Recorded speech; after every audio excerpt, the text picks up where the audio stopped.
আজকে যারা পোস্টারের মধ্যে ছবি দিচ্ছেন, ব্যানারের মধ্যে ছবি দিচ্ছেন, ইসলামী আন্দোলনের কানুন না, নিয়ম না, ভুল করতেছেন।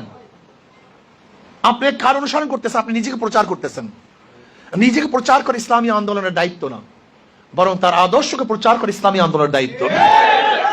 যখনই নিজের ছবি দিয়ে নিজেকে প্রচার করবেন, তখন নিজের মধ্যে অহমিকা চলে আসবে, নিজেকে নেতা হওয়ার ভাব চলে আসবে, মারামারি শুরু হবে। কিন্তু আপনি যদি আপনার আদর্শ বাস্তবায়ন করেন, আদর্শ প্রচার করেন, মারামারি কিছু নেই, নিজে এখানে কিছু নেই। আর আপনি কেন পোস্টার ছবি দেবেন? আমি দেখেছি এখানে আসার সময় দেখেছি পোস্টারের মধ্যে ইসলামী আন্দোলনের হাত পাখাও আছে, আবার নিজের ছবিও আছে। আপনি কেন নিজের ছবি দিয়েছেন? বলছে আপনাকে ছবি দেওয়ার জন্য? শোনেন, ইসলামী আন্দোলন বিশ্বাস করে শুধু টাকা পয়সা শক্তি বুদ্ধির মাধ্যমে বিজয় অর্জন করা যায় না, যতক্ষণ পর্যন্ত আল্লাহ পাকের রহমত না আসবে। আপনি ছবি দিলে রহমত আসবে না আল্লাহ পাকের গজব আসবে? আপনি কেন ছবি দিতে যাবেন? আপনার ঘরের মধ্যে কি ছবি থাকবে? আপনি ফতুয়া দেন। আপনার ঘরের মধ্যে আপনি ছবি রাখতে পারবেন? ফতুয়া দেন। মসজিদের মধ্যে ছবি রাখতে পারবেন? ফতুয়া দেন। যেই কাজটা মসজিদে করতে পারবেন না, ঘরে করতে পারবেন না, সেই কাজটা আপনি করছেন কেন? ইসলামী আন্দোলনের ডিউটি না, নিয়ম না। মোবাইল এক জিনিস, এইটার ব্যাপারে ফতুয়ার মধ্যে ইখতিলাফ আছে। বর্তমানে অনেক মুফতিয়ানে কেরাম বলেন মোবাইলের রে এটা ছায়ার মতো, যেমন আয়নার সামনে ছায়া, এই যেমন ছায়া আমি দেখতেছি, আবার সরাই আনিছি, শেষ। এর জন্য এটার ব্যাপারে ইখতিলাফ, ফতুয়া আনি দিছে।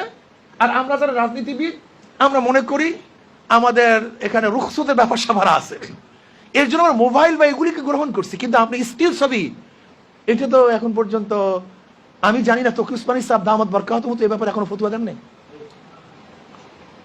এখনো ফতুয়া দেন নেই। কারণ আমরা মনে করি তাকি উসমানী সাহেব দামাত বরকাতুহু আলিয়া বর্তমান যুগকে সামনে নিয়ে তিনি মুস্তাহিদ, তিনি গোটা আলমকে সামনে রাখেন।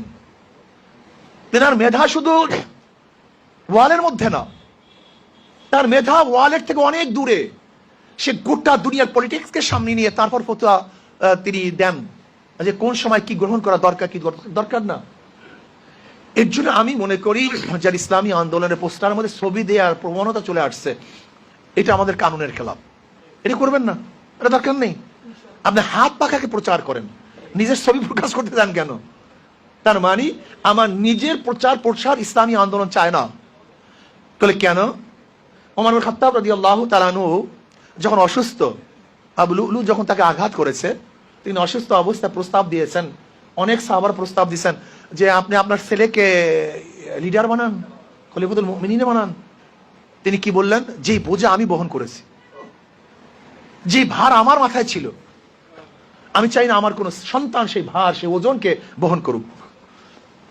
আমরা ক্ষমতাকে ওজন মনে করি, ক্ষমতাকে বোঝা মনে করি, এটাকে ভারী মনে করি। তিনি কি বলেছেন?